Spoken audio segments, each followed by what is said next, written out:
Hey everyone!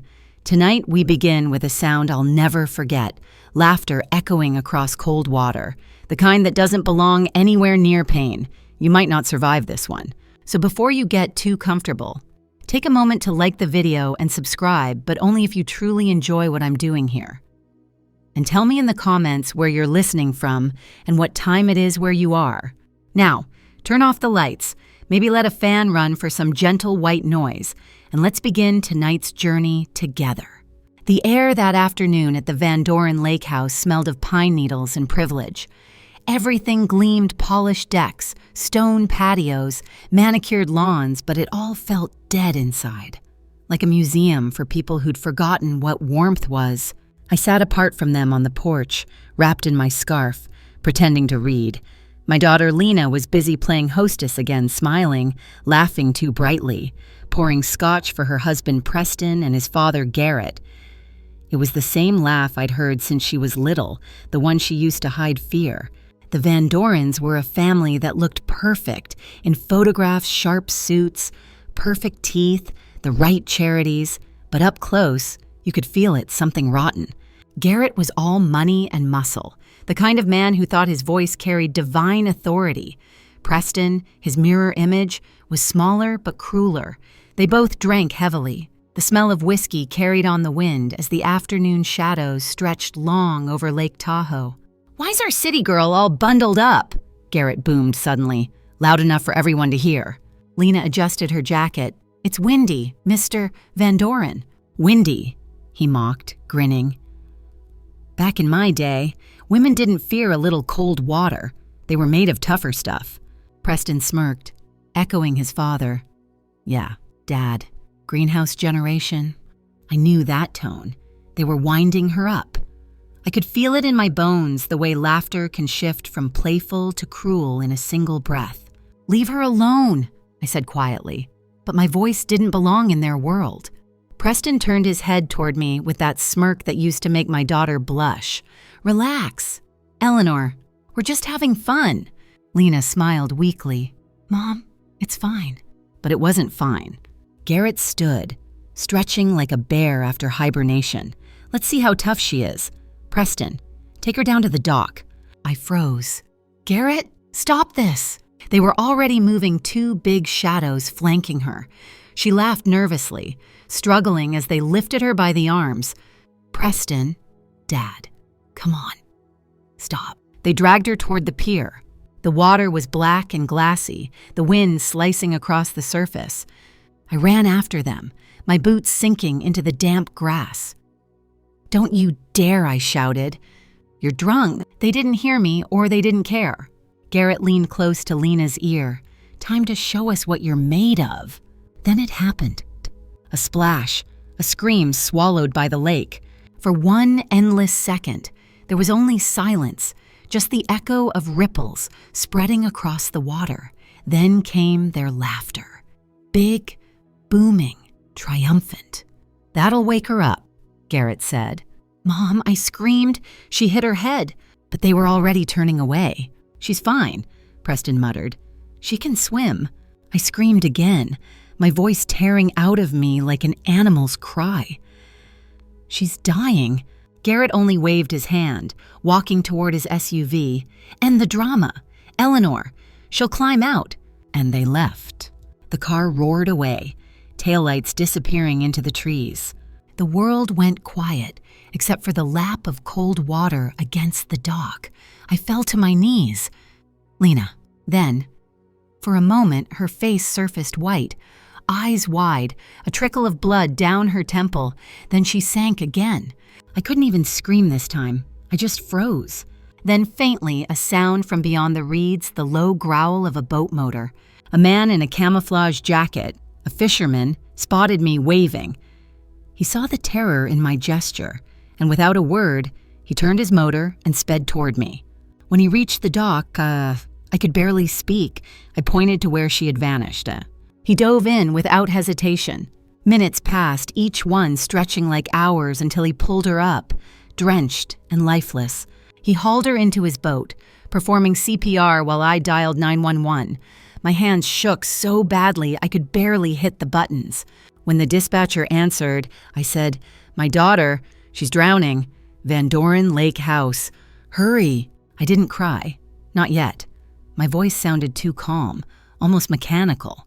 I watched him breathe life into her again and again until finally a weak cough. I think that was when I stopped being afraid of them. The ambulance lights arrived like red ghosts through the trees. And as they loaded her into the back, I whispered one name into my phone, the name of a man who had once sworn he'd never help me again. "My brother," I said softly. "They're heading home now." There was silence. Then a low voice. "Understood." I hung up. For the first time in years, I wasn't shaking. I was ready. The drive to the hospital felt like drifting through fog. The flashing red lights ahead of me lit the wet asphalt in pulses, like a heartbeat trying to stay alive. I followed the ambulance all the way down the mountain road. Pine trees blurred past, their dark silhouettes slicing through my headlights. Somewhere in the back of that vehicle, my daughter's body fought for warmth, for breath, for one more chance to wake up. When we reached the hospital, I parked crookedly near the entrance and stumbled out. My hands were still trembling, but my mind had never been sharper. Inside, the smell of antiseptic and old coffee hit me hard. Nurses moved quickly through the halls. Their shoes squeaked on the linoleum, their faces unreadable. One of them approached me gently, asking questions I barely heard. Name of patient next of kin. Was she conscious when they brought her in? I just answered, "Lena Hayes, my daughter. Yes, barely." And then I sat in the waiting area, clutching my purse so tightly my knuckles turned white. The world around me moved like a film on slow motion. Voices, footsteps, ringing phones, it all faded. In my mind, I could still see it, her face breaking the water's surface for the last time. Eyes wide, hair clinging to her forehead, blood mixing with lake water. That image would never leave me. The paramedic who'd taken her in came out after a while, his voice low but kind. "We've stabilized her heartbeat. She's in good hands now, ma'am." I nodded, not really hearing him, because at that moment, my phone buzzed. The caller ID just said Isaac. My brother. He hadn't called me in 10 years. When I answered, his voice was a low rumble, roughened by cigarettes and years of anger. "I'm listening." "They pushed her," I whispered. "Garrett and Preston Van Doren. They said it was a joke." I could hear silence on the other end, then a slow inhale. "You sure she's alive?" "Barely," he exhaled. "All right." A pause. "I'll start digging tonight." "Isaac," I said softly, "don't get caught up in—" "Eleanor," he interrupted. "You called me. You know what that means." And I did. Isaac Hayes was many things, a brilliant investigative journalist once, the kind who tore corruption out by the roots. But he was also a man who didn't believe in forgiveness. When he exposed a crooked senator 10 years ago, the man lost everything, and Isaac lost his career. He told me then, "Justice and mercy don't share the same room." Now I understood what he meant. I hung up, tucked the phone away, and looked down at my hands. They weren't trembling anymore. A nurse came running. She's in ICU, severe hypothermia and head trauma, but we're doing everything we can. I followed her through swinging doors, into the harsh fluorescent light. Machines beeped softly, wires trailed from my daughter's arms, her pale skin mottled with bruises. When I saw her like that, it hit me how small she looked. How all that effort she'd put into pleasing those monsters had left her hollow and cold. I took her hand, whispering, "It's all right now. I've got you." Her fingers didn't move. I stood there until the night staff changed shifts, until the clock above the doorway hit 2 Eastern. The nurse told me to rest, but I couldn't.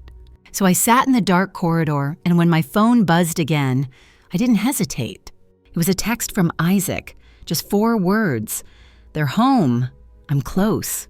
I closed my eyes and could almost see it, the Van Dorens returning to their mansion, Garrett's heavy boots echoing on marble floors. Preston's drunken swagger, the smell of cologne and whiskey filling the hall.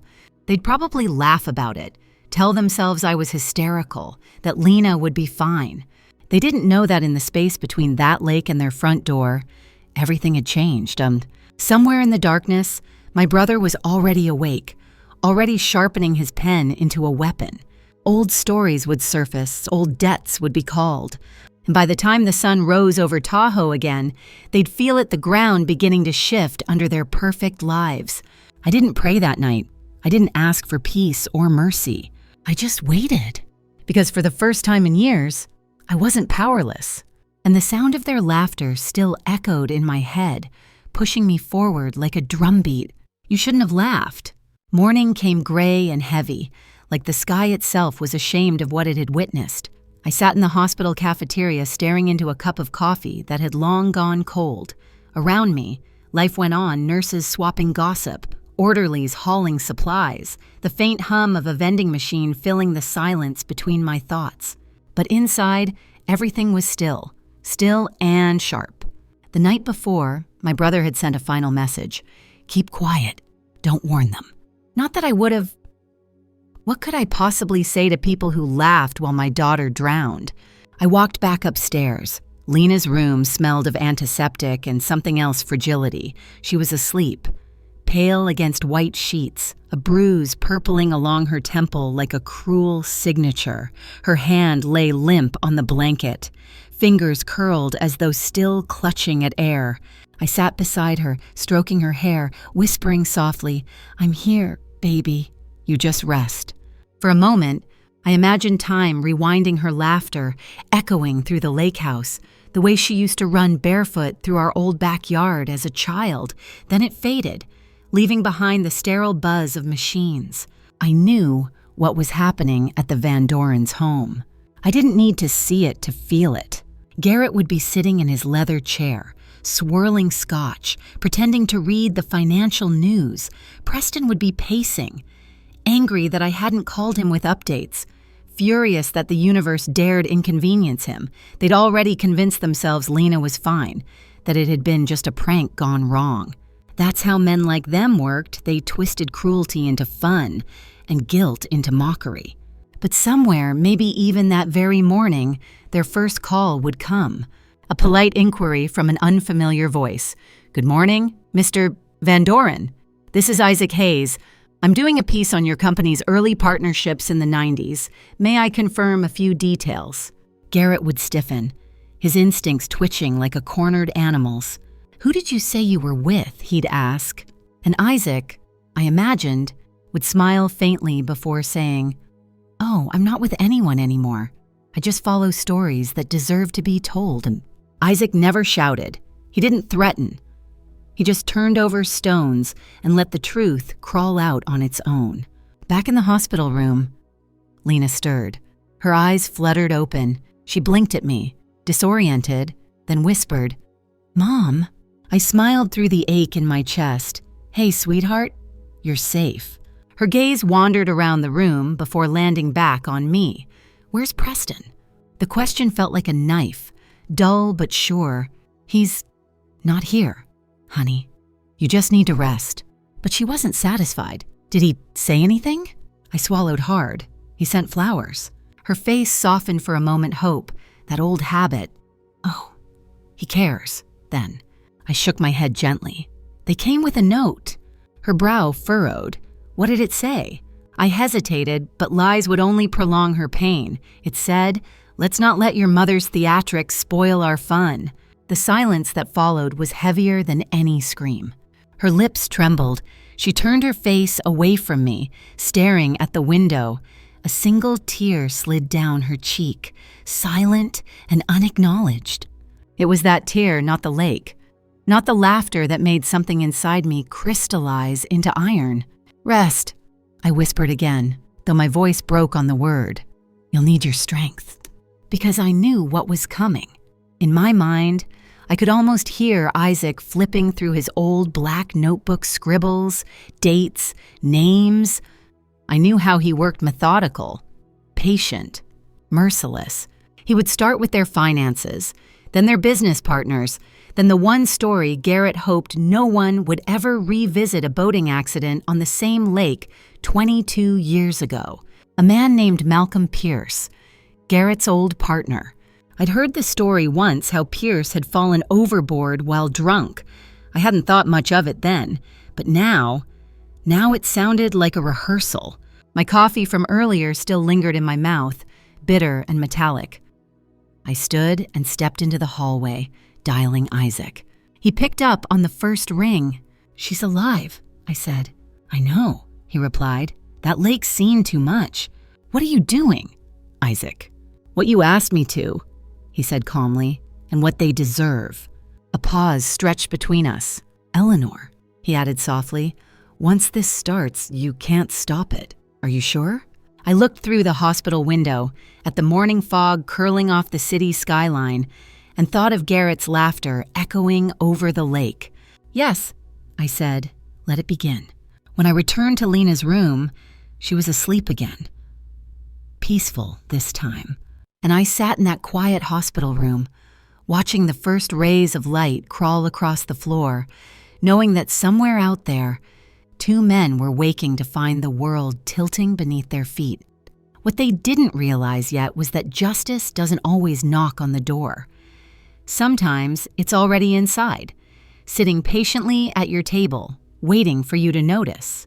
That afternoon, the hospital smelled faintly of bleach and lilies. Too many lilies. Their perfume was thick and cloying, filling the air like grief wearing makeup. I had dozed off in the hallway chair when a nurse gently touched my arm. "Mrs. Hayes, you have a delivery." I blinked, confused. "A delivery?" She pointed to a massive bouquet sitting on the counter. White lilies, snow bright, perfectly arranged, expensive enough to make a statement. Their petals glowed under the fluorescent lights, flawless and cold. My stomach turned before I even saw the card. Tucked between the stems was a small white envelope, sealed with a gold wax stamp. The handwriting was elegant, arrogant. I opened it and read, "My dear, let's not let your mother's theatrics spoil our fun." No name, no apology, just that. The paper crumpled easily in my fist, the way arrogance always does when stripped of power. The nurse was watching me, waiting for a reaction. "They're beautiful," she said softly. I looked at the flowers again. Their beauty felt obscene. "Please throw them away," I said quietly. "My daughter's allergic to lilies." The nurse hesitated, then nodded, pity flickering in her eyes. She didn't understand. How could she? That note wasn't a message of love. It was a declaration of war. I went back into Lena's room. She was awake, her eyes half open, tracing the ceiling tiles. Her voice was barely a whisper. "Mom, was that for me?" "Yes," I said, "from Preston." Her expression softened, the last flicker of belief still alive in her. What did it say? I could have lied. But what use was lying now? It said to stop being dramatic. Her face fell, the air leaving her lungs like a slow leak. She turned her head toward the window, and one single tear slid down her cheek, shining in the afternoon light. That was the moment my daughter stopped defending them. I saw it in her eyes the way a curtain finally fell on a play that had gone on too long. For years, she had worn her pain like a costume, convincing herself that love meant endurance. But that tear, that was freedom. Small, quiet, but real. That night, I stayed by her side as she slept. I read to her softly from a tattered paperback Beloved by Toni Morrison. Her breathing steadied with each page, like the rhythm of words was knitting something back together. I remembered one line, one that always stayed with me. Freeing yourself was one thing, claiming ownership of that freed self was another. Lena had been freed by accident, by cruelty, but claiming her own life again that would take time, and I would make sure she had it. My phone buzzed on the side table, a new message from Isaac, just one word. Interesting.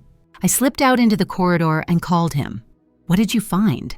He answered with the calm of someone stirring a storm. "The lake has a history." "Go on." "There was another accident there 22 years ago. Garrett Van Doren's business partner, Malcolm Pierce, drowned on a fishing trip. Sound familiar?" I leaned against the wall, the cold seeping through my blouse. "You're saying..." "I'm saying your lake doesn't wash sins away. It preserves them." A long pause followed.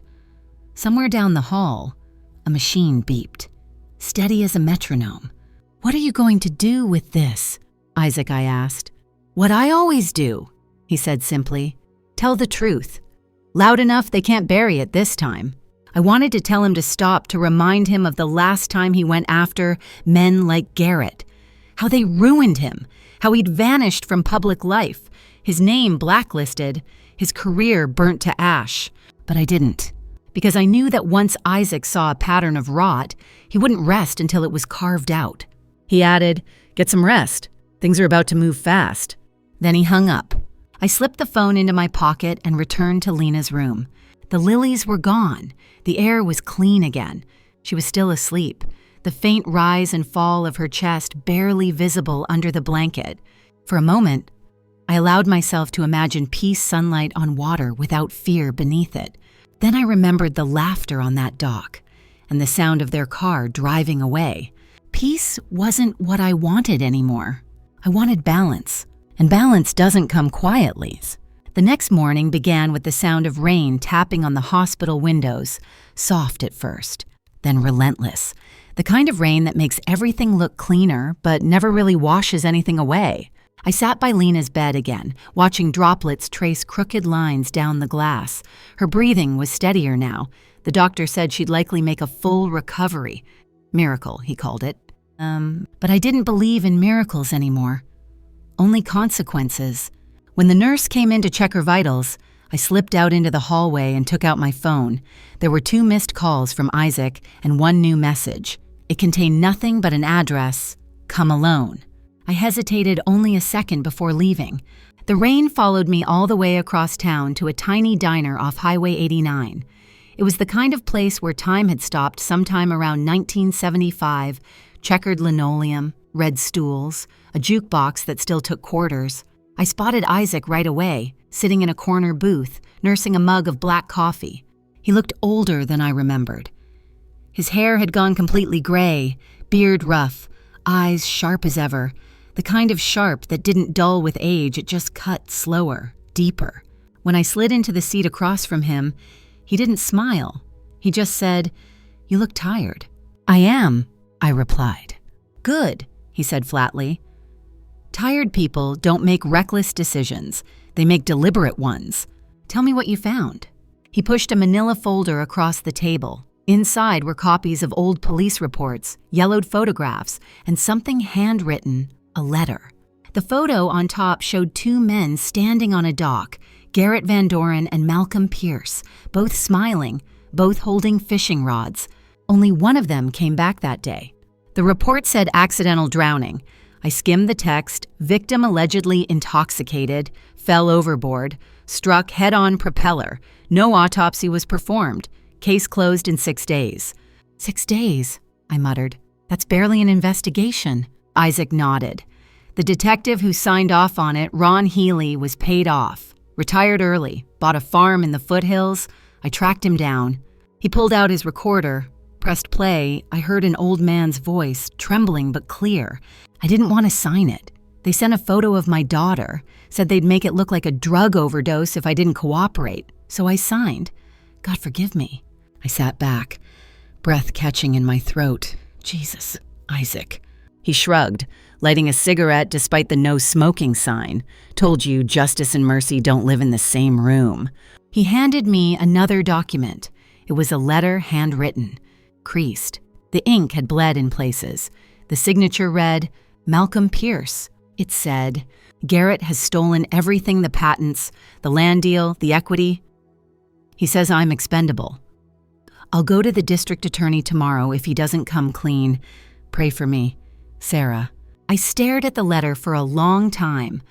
22 years ago, another man had threatened Garrett Van Doren's empire and ended up at the bottom of that same lake. This isn't coincidence, I said quietly. Isaac blew out smoke. No, it's pattern. He leaned in, closer, lowering his voice. I've already found 2 journalists who'll publish when the time comes, but we'll need a trigger, something recent, something that ties the past to the present. I looked up at him. You mean Lena? She's the living evidence. Eleanor. He pushed her. You saw it. It happened in the same place. That's your thread. I went cold all over. You want me to testify? Isaac smirked faintly. You won't need to. When I release this, the whole country will be your witness. He reached into his coat pocket and placed a flash drive on the table. Everything I've got so far. I stared at it. A tiny piece of metal that could burn an empire down. He said, once I hit publish, there's no going back. I took the drive, closed my hand around it, then don't hesitate. He studied me for a moment, that old brotherly curiosity mixed with caution. You've changed, Ellie. I've just stopped apologizing for surviving, I said. He smiled, the faintest ghost of one. Good, you'll need that. Outside, the rain had stopped, but thunder still rolled over the mountains deep, distant, inevitable. Isaac stood, tossed a few bills on the counter, and looked back at me. They think they buried the truth in that lake. Let's make sure it comes up for air. As he walked away, I noticed something about his gait, calm, measured, confident, like a man walking toward battle, not away from it. When I finally returned to the hospital, Lena was awake. The color had come back to her cheeks. She looked at me, her eyes red-rimmed but alive. Mom, I had a dream. You were standing on the dock, and behind you, the water started to glow. I smiled faintly, brushing her hair away from her forehead. Maybe it's trying to tell us something. She nodded slowly. Maybe it's not done yet. I didn't tell her that the lake wasn't finished, not by a long shot. That night, as she drifted back to sleep, I took the flash drive from my purse and slipped it into my coat pocket. It felt warm against my palm, heavy, outside. Thunder rolled again closer this time, and I knew that by morning, something would break. Not in me, not anymore. In them. The morning sun didn't rise, it crept. Thin gray light slid through the hospital blinds like something too timid to stay. I was sitting in the corner of Lena's room, the flash drive heavy in my coat pocket, when my phone buzzed with a single text. Isaac, check your email. I opened it.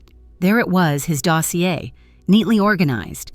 Every crime polished into words that could end empires. Attached were copies of old tax filings, shell companies, and a bank transfer from 22 years ago labeled Consulting Fee, the recipient Detective Ron Healy. I scrolled further and found a photo Garrett and Malcolm Pierce on the dock the day before the accident. In the background, the same pier where Lena almost died. Different century, same water, same sin. For a moment, I just stared at the screen, my reflection ghosting back at me. Every lie I'd been forced to swallow had been exhumed. My brother had dug deep, too deep. He'd found Pierce's son, to a mechanic in Oakland named Jeremy Pierce. Isaac had interviewed him. I played the audio file. I kept my dad's letters, the young man said. He wrote that Garrett threatened him, said he'd take everything. A week later, the police said it was an accident. I was 10. I knew it wasn't.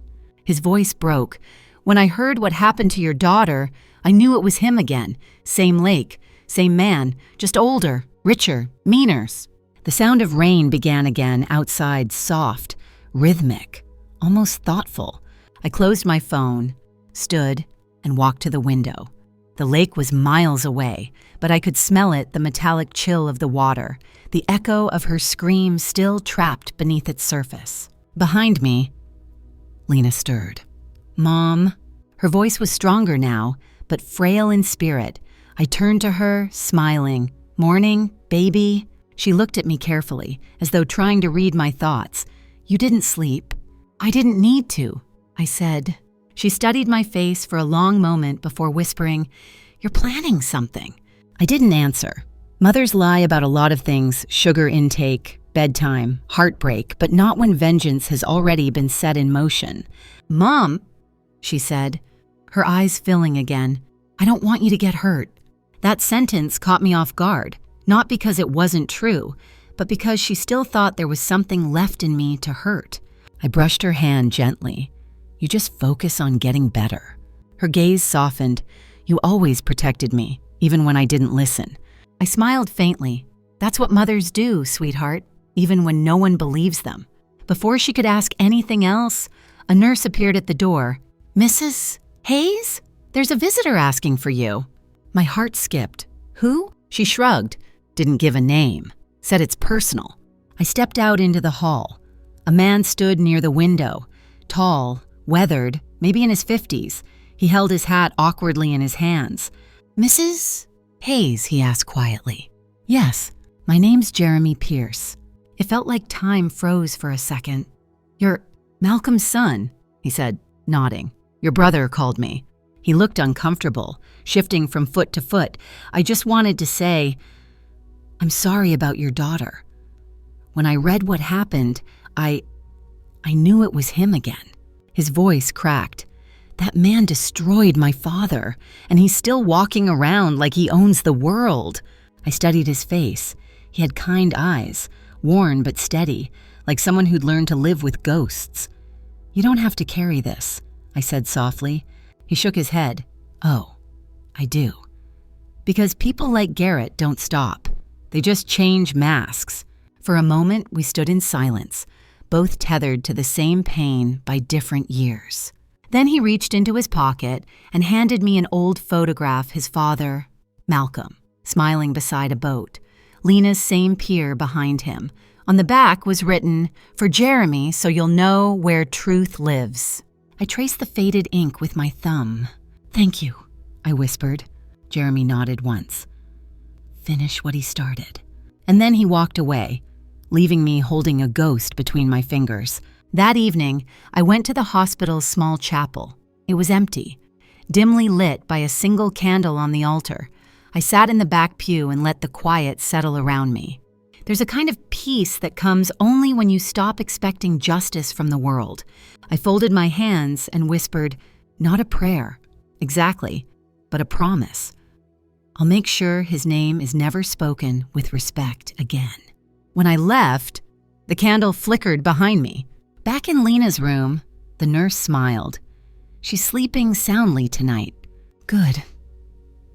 I said, she deserves one night without nightmares.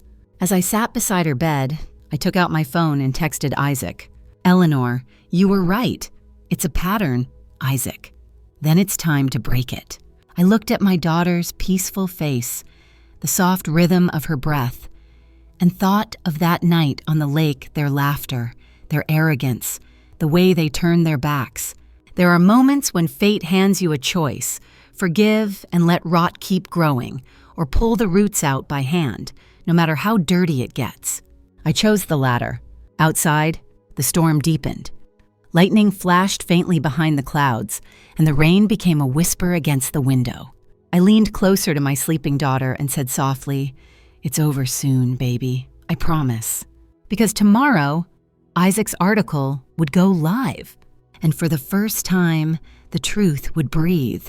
The next morning, the world looked deceptively calm. Pale sunlight stretched across the city like a promise it didn't intend to keep. I sat by Lena's bed, sipping lukewarm coffee, watching the shadows crawl along the linoleum floor. She was awake now, weak, but present, her eyes alert in a way I hadn't seen in years. "Mom," she whispered. I had a dream again. The lake was calm this time, but when I looked closer, it wasn't water, it was glass. And underneath, I could see faces. I set the cup down. What kind of faces? She swallowed.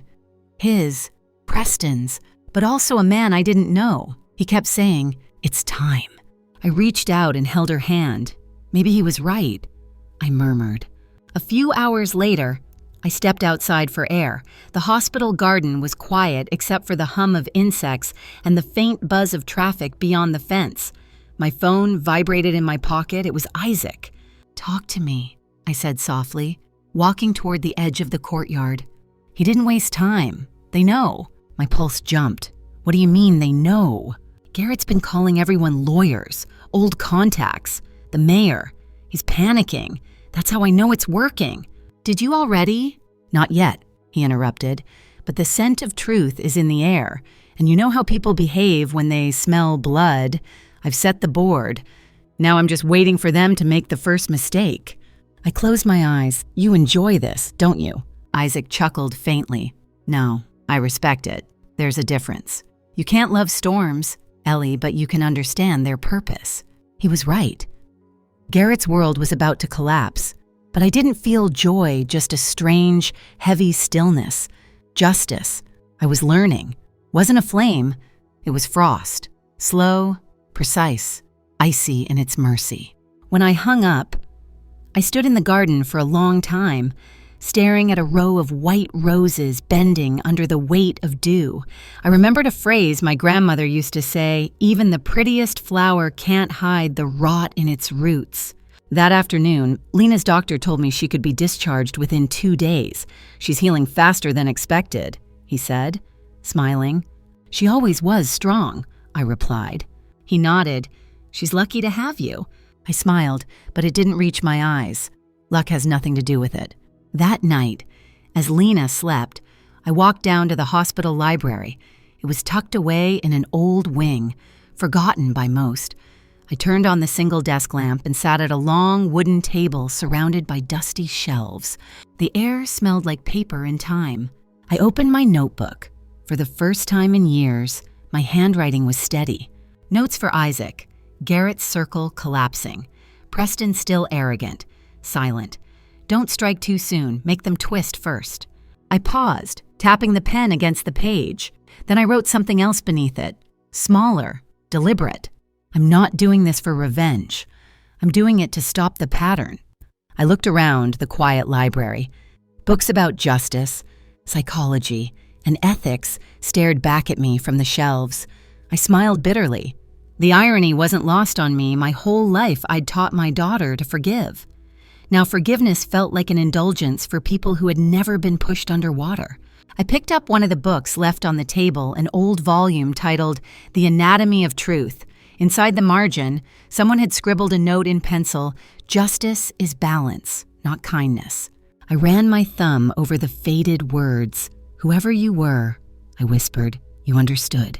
When I returned to the room, Lena was awake again, half smiling. "Mom," she murmured, "the nurse told me a man called for you earlier." My chest tightened. What did he say? He didn't give a name, just said, "Tell your mother the foundation's cracked." Then he hung up. That was Isaac's way of saying the first domino had fallen. I brushed a strand of hair from her forehead. "Rest, sweetheart. You'll be home soon." As she closed her eyes again, I sat by the window, watching the faint reflection of city lights on the glass. In another part of town, I knew Garrett was pacing his marble floors, sweating through his silk shirt while his empire started to tremble. The friends he'd bought with bribes and fear were already ghosting his calls. The whispers would start soon, first in boardrooms, then in headlines. And in his son Preston's chest, arrogance would slowly give way to panic. Because power built on silence always fears the sound of truth. Isaac had promised to wait before releasing the story, but I could feel it building, like the charged stillness before lightning hits. I whispered to the dark, "It's coming." And this time, it wasn't a threat. It was a certainty. By the time morning rolled into the Van Doren mansion, the silence inside had changed. It was no longer the comfortable quiet of money and power. It was the silence of waiting for something to break. Garrett sat in his office, the same one lined with dark wood and heavy portraits of ancestors who had bought their respect, not earned it. The faint reflection of his own face glared back at him from the glass cabinet doors, pale and drawn. He'd been up all night. He hadn't even bothered to shave. 3 phones lay on his desk, each one silent now. The calls had stopped hours ago, not because things were fixed, but because no one wanted to be connected to him anymore. His son Preston stumbled into the room, still wearing yesterday's clothes. "Dad, what the hell is going on? I just got a message from the bank. Our accounts are frozen." Garrett didn't answer at first. He just stared out the window at the lake shimmering coldly in the distance. "Dad." Garrett turned, his voice quiet but dangerous. "Do you have any idea what your mother-in-law has done?" Preston frowned. The old bat. "What? She's calling reporters now." Garrett slammed his fist against the desk, making Preston jump. "She called her brother, you idiot. Isaac Hayes. Do you even know who that is? Preston blinked. Some washed-up journalist. Garrett laughed, low and humorless. Washed up, maybe, but dangerous. He's the kind of man who doesn't stop digging until he finds the bones. And guess whose bones he's digging for? Preston's smirk faltered. Dad, you're overreacting.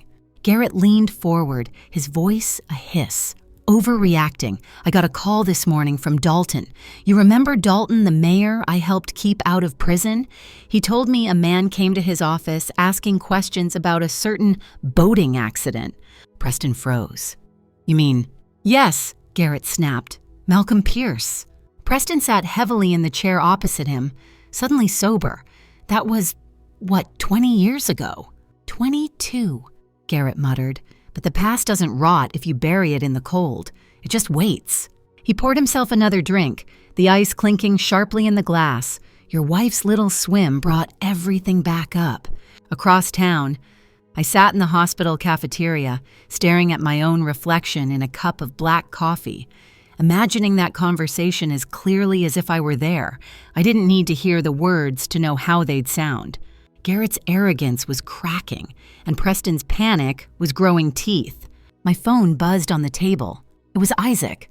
Turn on Channel 5, his voice said before I could greet him. I found the nearest TV mounted in the corner. The anchor's voice was calm, professional, detached, the kind that never realized it was narrating the end of someone's world. Breaking news this hour. New evidence has surfaced in connection with the 2003 death of businessman Malcolm Pierce, previously ruled an accidental drowning.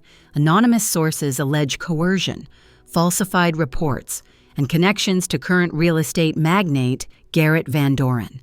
A picture of Garrett filled the screen, him shaking hands with the governor at a gala, both smiling for cameras. Investigators are reportedly reopening the case. My pulse thudded slow and steady. The storm had finally broken. I texted Isaac. You didn't wait.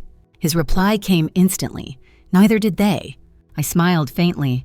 Of course not, I whispered. That afternoon, the Van Doren house became a fortress under siege. Reporters parked their vans outside the iron gates, camera lights flickering like vultures' eyes. Inside, Garrett barked orders into phones that no longer obeyed him. Tell them it's fake news, a smear campaign. Preston paced near the bar, pouring drink after drink. Dad, we can sue them. We'll crush that old woman. Garrett turned slowly. That old woman has already destroyed us, boy. Preston's jaw tightened. Then what are we going to do? For the first time in his life, Garrett didn't have an answer. Meanwhile, I stood in the hospital hallway watching the story unfold silently on a mounted screen. A nurse glanced at me, then at the television, then back again. Isn't that the family you said? Yes, I said simply. It's them. She didn't ask more. When I returned to Lena's room, she was sitting upright, her eyes glued to the same broadcast. Her hand trembled slightly as she reached for the remote to mute it. Mom, she whispered. What did you do? I sat beside her, taking her hand. I told the truth, sweetheart, that's all. She looked at me half proud, half afraid. They'll come after you. They already did, I said. And look where we are. For the first time in years, she smiled not with her lips, but with her eyes. It was small, fragile, but real. That night, when the hospital quieted, I stepped outside for fresh air. The city lights blurred in the mist. My phone buzzed again. It was Isaac. They're calling in favors, he said, but no one's picking up. Good, I murmured. They'll try something desperate soon. Be ready. I took a slow breath. I've been ready since the lake. He chuckled softly. You always had more steel in you than people thought. When we hung up, I looked out at the horizon. The lake wasn't visible from here, but I imagined it still dark, endless, patient. The truth had risen from it like a body finally allowed to breathe. Inside that mansion, Garrett would spend the night pacing, his empire dissolving piece by piece. And Preston, too proud to understand his own downfall, would keep pouring himself drinks until the laughter he once used to humiliate others started echoing back at him in his own empty house. I didn't need to see their ruin. I could feel it. Sometimes you don't have to raise your voice for justice to be heard. Sometimes silence is the loudest sound in the world. The morning that followed carried an eerie calm, like the air just before an earthquake. I sat in the hospital cafeteria again, but this time every television, every phone screen around me was glowing with the same story: Garrett Van Doren, real estate mogul under criminal investigation. The anchors said his name in slow, deliberate tones, each syllable carving another crack in his empire. Lena's nurse, even the cafeteria clerk, glanced at me with quiet recognition, as if they could sense I was somehow connected to the storm unfolding on their screens. I stirred my coffee slowly, the bitter scent curling up like smoke. "He's watching it too," I murmured. Across the city, in a mansion that used to command fear, Garrett sat in front of his television, motionless. His tie was gone, his shirt half unbuttoned. The same network played in his living room, but he wasn't hearing the words. He was listening to the sound of his reputation collapsing. When you spend decades building a wall of power, the first crack sounds like thunder. "Dad?" Preston said from the hallway, his voice brittle. "It's everywhere. Twitter, the papers, even the investors' group chat. Garrett's hand shot up. "Quiet." Preston froze. On screen, a journalist was standing in front of Lake Tahoe, microphone trembling slightly in the wind. The death of businessman Malcolm Pierce in 2003 is now officially under review. Sources confirm that investigators are examining financial links between Van Doren Real Estate and several shell companies believed to have laundered funds connected to the case. Garrett's face twisted. "Shell companies," he muttered, almost to himself. "They can't have found the records. They can't." But they had. I could picture Isaac at that moment, sitting in his rented room with a cup of stale coffee, reading the waves of public outrage flooding online. He wouldn't gloat. He never gloated. He believed truth should speak for itself. Still, I imagined a small smile crossing his face, a quiet acknowledgement that the machine had finally eaten its maker. Preston broke the silence first. "We can fix this. We'll get ahead of it. Hire PR. People forget fast." Garrett laughed, a dry, exhausted sound. "People forget when you fall from grace, not when you murder your business partner and nearly kill your daughter-in-law." Preston's eyes darted to him. "What are you saying?" "I'm saying," Garrett hissed, "that woman Eleanor set us up. She's behind this. Her and her brother, they want blood." "She's old," Preston snapped. "She doesn't have the guts for this." Garrett turned to face him fully, eyes cold and hollow. She had the guts to stand there while her daughter nearly drowned. You think a woman who's tasted that kind of pain fears anything anymore? Preston had no reply. Garrett poured himself another drink with a trembling hand. The glass clinked against the decanter. "Do you know what happens next, son?" Preston shook his head. "They'll come for us," Garrett said, staring into the amber liquid. "Not just the law. The ones who fed off our table, they'll tear at our bones first." Preston's voice wavered. "Dad, we can—" Garrett cut him off. "No, we can't. It's too late." The drink slipped from his hand and shattered against the marble. The sound echoed like a gunshot through the empty mansion. Back in the hospital, I watched Lena slowly pack her few belongings: an extra blanket, her journal, the small silver cross she'd worn since childhood. She was going home today. Not back to that sterile mansion, but home. "Mom," she said quietly, folding her clothes into a small bag. "Is it wrong that I don't feel sorry for them?" I looked at her. "No, it's human." She hesitated. "I keep thinking of that night of their laughter. I hear it over and over. It's like the sound of monsters pretending to be people." I brushed her cheek. "That sound doesn't last forever. One day you'll wake up and it'll just be background noise." "Will it?" she asked. Yes, I said softly, because justice has a longer echo. As we walked down the hallway toward the discharge desk, I caught a glimpse of a newspaper left behind on a waiting chair. Garrett's photo took up half the front page, his once proud face now gray and defeated. The headline beneath it, "The Lake's Secret, a Legacy of Lies." I paused for only a second. The ink was still fresh. Lena glanced at it too. then looked at me. "You did this." I shook my head. No, Truth did. She didn't argue. Outside, the wind was cool, gentle against her face. She took a deep breath and smiled faintly. "It smells like pine. It always does before winter," I said. "It's the earth reminding us it knows how to cleanse itself." At that moment, my phone rang again. "Isaac." "I hope you're sitting down," he said, his tone half amused, half grave. "I'm standing. Make it quick." He sighed. Garrett tried to call one of his political allies Jim Dalton. You know, the mayor. Yes. Well, Dalton leaked the recording, said he was protecting his integrity. It's all over the news now. "What recording?" Isaac chuckled low.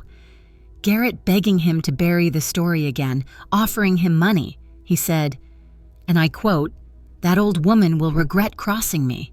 I smiled faintly. "And now," Isaac said, "he's finished."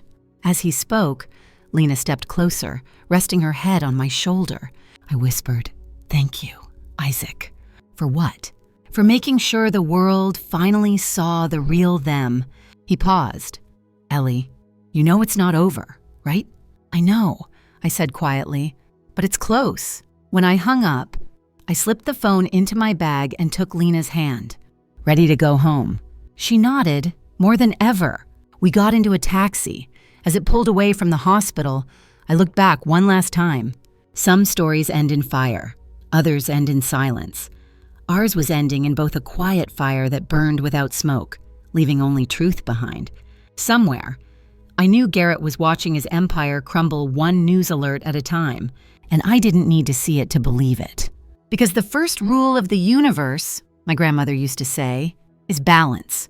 Everything you throw into the lake eventually comes back to the shore. Isaac called early the next morning. His voice was calm, measured the same tone he used when the world was falling apart, and he was quietly watching it burn. "It's time," he said simply. "Are you sure?" I asked, though deep down I already knew the answer. He exhaled through the phone. "Every piece is in place, every document, every file, every testimony. All I have to do is hit publish." I closed my eyes. "Then do it." The line went silent. I imagined him sitting at that small desk in his anonymous motel room, laptop open, coffee cold, ashtray full, the faint hum of an old air conditioner drowning out his thoughts. He'd probably stare at the screen for a few seconds before pressing the key that would change everything. And somewhere across the city, Garrett Van Doren would be doing the exact opposite, frantically calling lawyers, threatening editors, shouting into phones that no longer picked up. The balance of power was about to flip. A soft chime sounded in my mind as if I could hear the moment Isaac clicked publish. Within minutes, chaos took form. News alerts buzzed on every phone, talk shows interrupted their regular programming, and every major outlet had the same headline. "Drowned twice in the same lake, the 22-year lie of the Van Doren dynasty." The article was brutal in its precision. Isaac didn't need adjectives or drama. He used facts like scalpels, bank transfers, falsified reports, hidden partnerships, and testimonies. The evidence was undeniable. Within an hour, Garrett's smiling portrait, once the symbol of civic success, became the face of corruption. In my living room, Lena sat frozen on the couch, her face pale but composed. The TV screen glowed in front of us. Her name was mentioned too, the daughter-in-law nearly killed in a family prank gone wrong. "Mom," she said softly, "it's all over the news." "Yes," I whispered. "It needed to be." "Will they go to prison?" I looked at her, choosing my words carefully. The law moves slow, but the truth moves faster. For the rest of the day, our phones buzzed nonstop calls from unknown numbers, reporters asking for comments, distant relatives suddenly remembering they were family. We ignored them all. By evening, the entire country knew. And at the Van Doren mansion, panic reigned. Garrett's house, once lit by chandeliers and soft jazz, was now full of shouting. His lawyer had walked out. The housekeeper quit. Even the security guard disappeared without a word. He sat in his office surrounded by unopened envelopes and blinking phones, watching live footage of his own downfall. Reporters crowded the gates, their microphones poking through the iron bars like bayonets. Preston paced behind him, his voice cracking. "Dad, say something, we can fix this." "There is no fixing it," Garrett roared, slamming his fist on the desk. "It's over." "Then what do we do?" Preston's voice trembled. Garrett's eyes darkened. "We fight back." "How?" He stared at his son, the man-child who'd never faced a consequence in his life, and said the words that sealed their fate. "We silence him." I was sitting by my window that same night, the faint glow of streetlights brushing across my living room walls, when Isaac called again. "They're coming," he said flatly. I fed them the wrong address. "What?" "I gave them my old apartment. Let them waste their anger on ghosts." "Isaac." "Ellie, listen." His voice was calm, almost tender. "You remember what we promised each other after Dad died?" I nodded, though he couldn't see it. He continued, "You protect life. I expose rot. That's how we balance the world." "Just stay safe," I whispered. He laughed softly. "Always do." I didn't sleep that night. At 2 a.m., I turned on the TV and saw shaky footage of police cars surrounding an old building in Oakland. The reporter's voice trembled. "Authorities are responding to a possible break-in at a residence connected to journalist Isaac Hayes. 4 unidentified men attempted forced entry. Police confirmed the property was unoccupied." I exhaled a breath I hadn't realized I was holding. Isaac had outplayed them again. Within hours, the attempted break-in became part of the story, more proof of the Van Doren's guilt, more fuel for the public firestorm. By sunrise, the Department of Justice had announced a full investigation. Garrett Van Doren's bank accounts were seized. His company stock plummeted. And Preston, he was photographed leaving a hotel with a face so pale and hollow. He looked like he'd seen his own reflection and finally understood it. 3 days later, I met Isaac for the first time in years. He looked older, hair grayer, eyes sharper, but still wearing that same faint smirk that made people underestimate him right before he tore their world apart. We met at a quiet cafe near the courthouse. "Well," he said, stirring his coffee, "they finally arrested both of them this morning. Garrett for obstruction and conspiracy, Preston for attempted homicide. Quite the family reunion." I nodded slowly. I thought I'd feel happy. "And I just feel quiet." He smiled. "That's what justice sounds like." We sat in silence for a while. I noticed the ink stains on his fingers, proof that he still wrote by hand before typing, an old habit from when newspapers still mattered. "Do you regret it?" I asked finally. He looked out the window. "Regret, no. But I pity them. Power makes people forget they're mortal." A faint rain began to fall outside. The sound was soft, steady, like a curtain being drawn between the past and the future. When I left the cafe, the city smelled like wet asphalt and renewal. I walked home slowly and breathing it in. For the first time in months, the weight on my chest was lighter.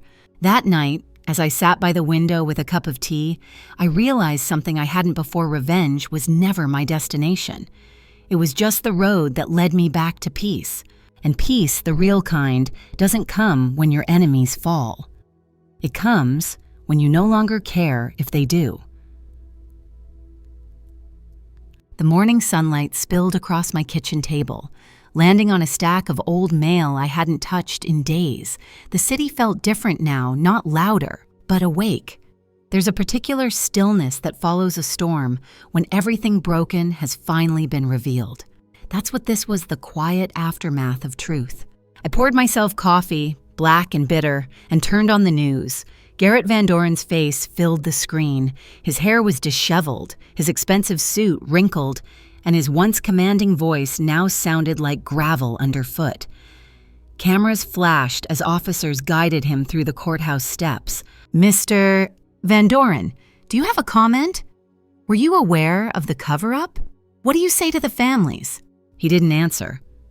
He just kept walking, his jaw tight, eyes hollow. The news anchor's voice cut in, smooth and detached.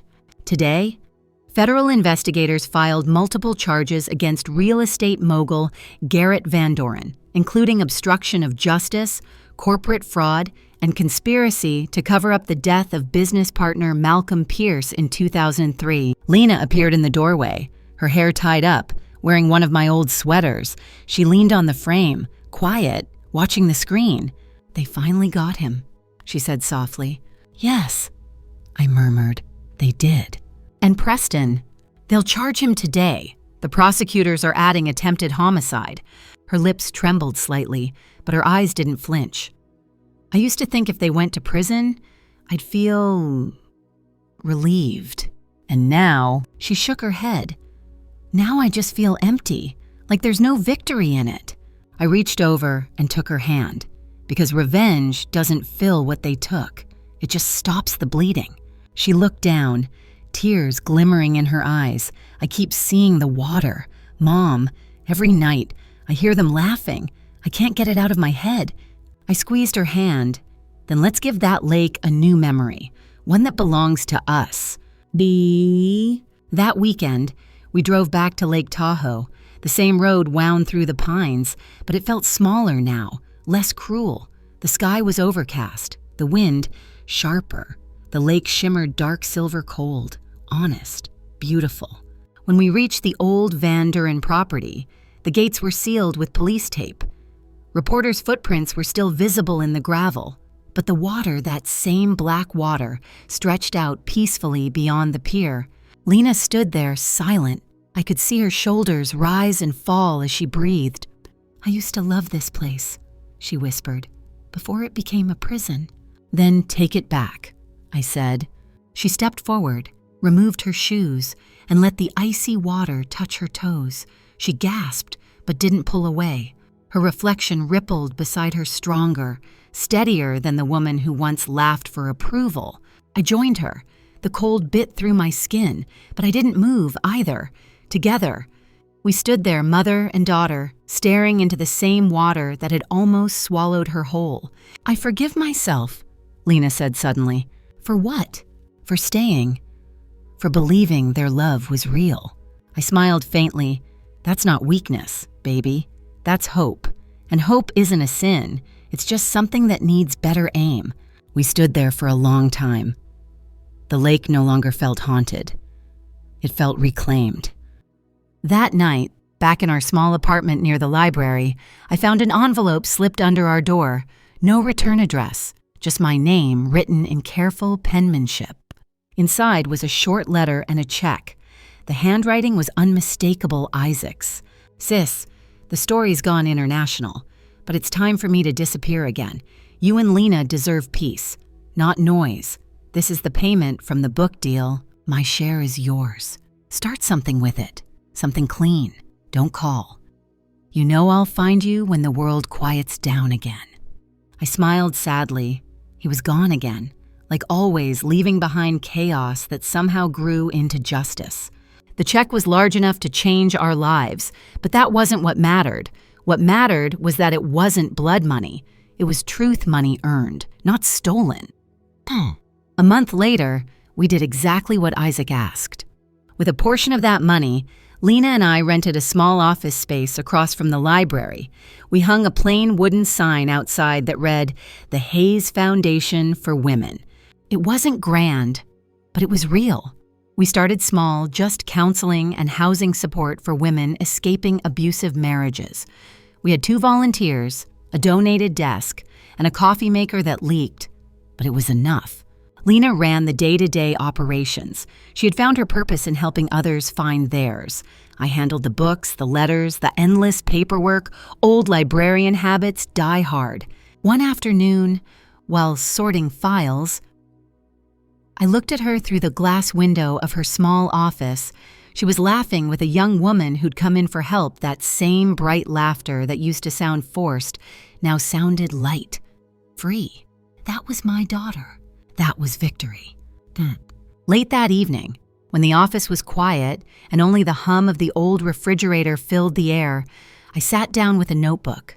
I began to write, slowly, deliberately. This is the story of how a mother stopped waiting for the world to punish the wicked and decided to do it herself. I paused, smiled, and added, and how, in doing so, she found peace. The clock ticked softly beside me. I thought about Garrett, about Preston, about all the power they had and all the humanity they lost. They would live their lives behind bars, each day feeling smaller than the last. Meanwhile, Lena's laughter, soft, sincere, alive, would echo through the world outside. And that, I realized, was the real justice. Winter arrived quietly that year, like an apology. The air was crisp but forgiving, and the city's noise seemed muffled under a thin layer of frost. I'd wake up early most mornings, wrap myself in a shawl, and walk to the Hayes Foundation before sunrise. The streets were empty at that hour, just the echo of my footsteps and the soft hum of streetlights. Inside the office, I'd switch on the heater, pour myself a cup of coffee, and look out the window as the sky shifted from black to pale pink. Each morning felt like proof that life, no matter how scarred, insisted on continuing. We had new women every week. Some came trembling, others came angry. Some with nothing but the clothes on their backs and the ache of betrayal still fresh in their voices. And every time I saw one of them sit down across from Lena, I saw something divine in the ordinary, the moment when pain started to dissolve into purpose. One woman, Grace, had a bruise beneath her eye and a child clinging to her leg. She didn't speak much that first day, just sat there, hands shaking. I offered her tea and said softly, "You don't have to tell me anything today. Just rest." She looked at me, her lip trembling. "Do you really understand?" I smiled gently, too well. Over time, Grace became our strongest volunteer. She handled intake calls, helped others find jobs, and even baked muffins every Friday.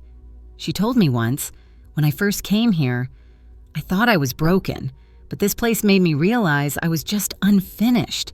That line stayed with me.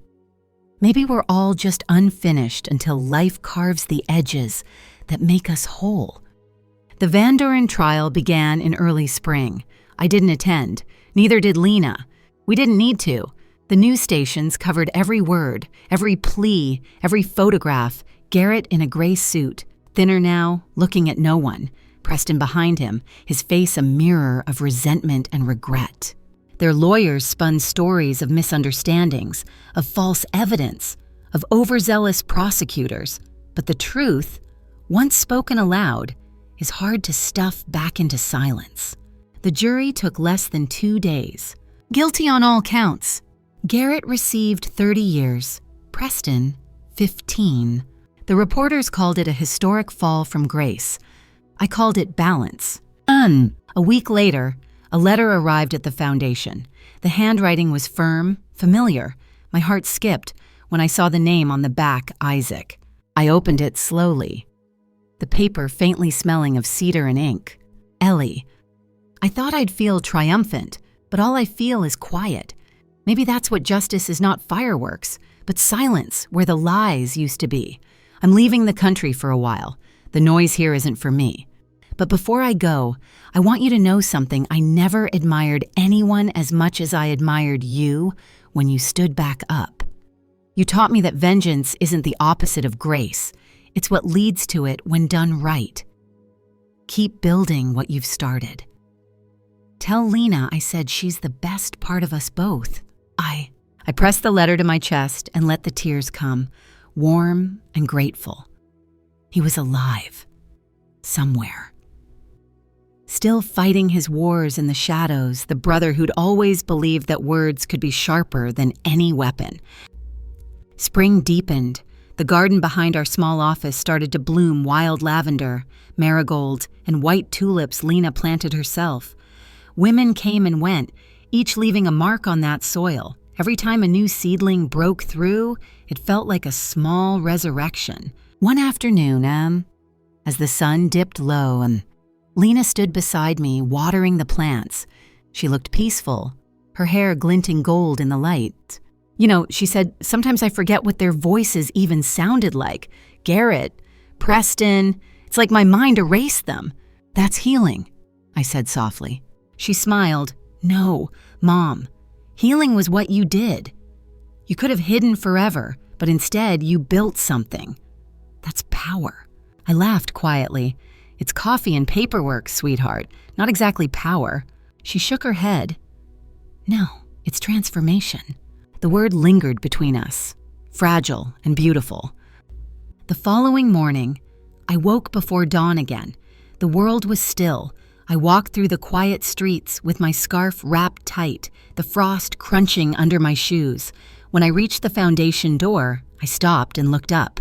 Our sign had faded slightly from the weather the letters worn, but still legible, the Hayes Foundation for Women.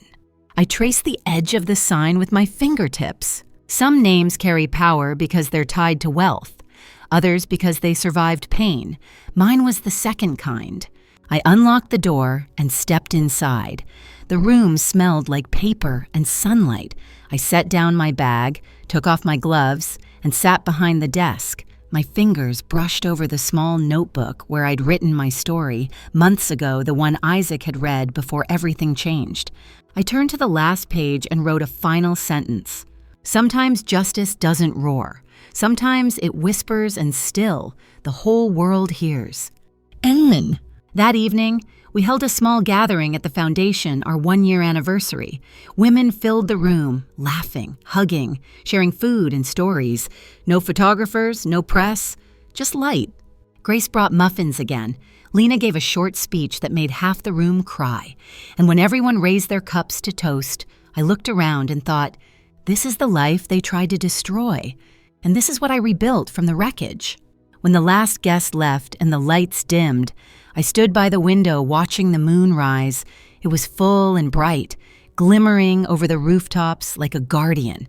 For the first time in years, I felt whole, not because Garrett was gone, not because the past was erased, but because I had finally outlived the pain. I whispered softly to the night, "It's done." And in that silence, I swear the wind answered, carrying my words out into the world, into every woman who had ever been silenced, betrayed, or forgotten. The truth, once freed, never dies. It just finds new voices to live through. When I married Garrett Van Doren, I believed I'd found security. Instead, I found a gilded cage built on greed and cruelty. For years, I endured his scorn, his betrayals, his laughter behind closed doors. And when my daughter, Lena, nearly drowned under his accident, something inside me cracked wide open. I didn't scream or beg. I planned. I gathered evidence quietly, like a librarian of secrets ledgers, recordings, old letters he'd forgotten existed. With my brother Isaac's help, we built a truth so sharp it cut through decades of lies. When it came out, the world watched his empire crumble. Garrett and Preston were arrested, tried, and sentenced. But justice wasn't in their downfall, it was in the life that came after. Lena and I founded the Hayes Foundation, a home for women who'd been broken and needed light again. That's how redemption works. You rebuild the world you once feared. If you want to watch the full story unfold, click the YouTube player in the description below.